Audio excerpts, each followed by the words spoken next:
BRS party ఎన్నికల ప్రచారం సందర్భంగా శంషాబాద్ బీఆర్ఎస్ నేతలు ముచ్చింతల్ గ్రామ ప్రజల కష్టాలు బాగోగులను తెలుసుకున్నారు. రాజేంద్రనగర్ టీఆర్ఎస్ అభ్యర్థి టి ప్రకాష్ గౌడ్ని శాసనసభ ఎన్నికల్లో అత్యధిక మెజారిటీతో గెలిపించాలని సూచించారు.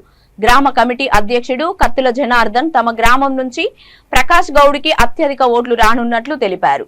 శంషాబాద్ నుండి ప్రకాష్ గౌడ్కి అధిక మెజారిటీ తేవాలని కోరారు.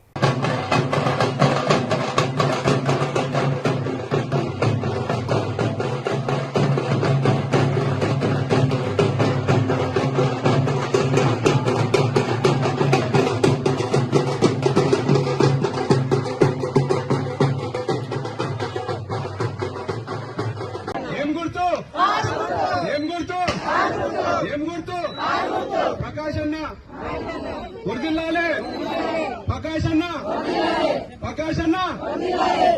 ఈరోజు మా ఊరికి వచ్చినటువంటి జెడ్పీటీసీ తనవీరాజు గారికి, అదేవిధంగా గణేష్ అన్న గారికి, ఇక్కడ వచ్చినటువంటి చంద్రారెడ్డి అన్న గారికి, అందరికీ మా ఊరి తరఫున ధన్యవాదాలు. మేము భారీ ఎత్తున ఈ ఊర్లో మా మహిళలు, అన్నలు, సోదరులు, అక్కలు అందరూ ఒక 1000 ఓట్లు ప్రకాష్ అన్న కేసి గెలిపించే బాధ్యత తీసుకుంటున్నాము. పోలింగ్ నాడు 1000 మెజార్టీతో ఓట్లు వేయాలని మా ఊరి తరపు నుంచి అందరినీ కోరుకుంటున్నా. మీరు ఎంతమంది ఓట్లు వేస్తారో ప్రకాష్ అనే చేతులు ఎత్తాలి. మీరు అక్కడ ఉన్న వాళ్ళు ఎత్తలేరు. ఇంకా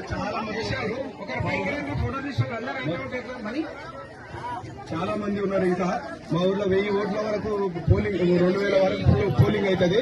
1000 ఓట్లు అయితే కంపల్సరీ వేపిస్తా. ప్రకాష్ అన్న భారీ మెజార్టీతో గెలిపిస్తా. ఈసారి 33వ తారీఖు రిజల్ట్ నాడు మేము మా ఊర్లో, మన ఇదే ఊర్లో అందరూ ఊరేగింపు ఉంటుంది. ఆ రోజు కూడా మీరు అందరూ ఇదే మహిళలు 1000 మంది తరలి వచ్చి ఈ ప్రోగ్రామ్ ను సక్సెస్ చేయాలని కోరుకుంటున్నా. ఇంతతో నా ఉపన్యాసం ముగిస్తున్నాను. జై తెలంగాణ. అమ్మా ఒక్కసారి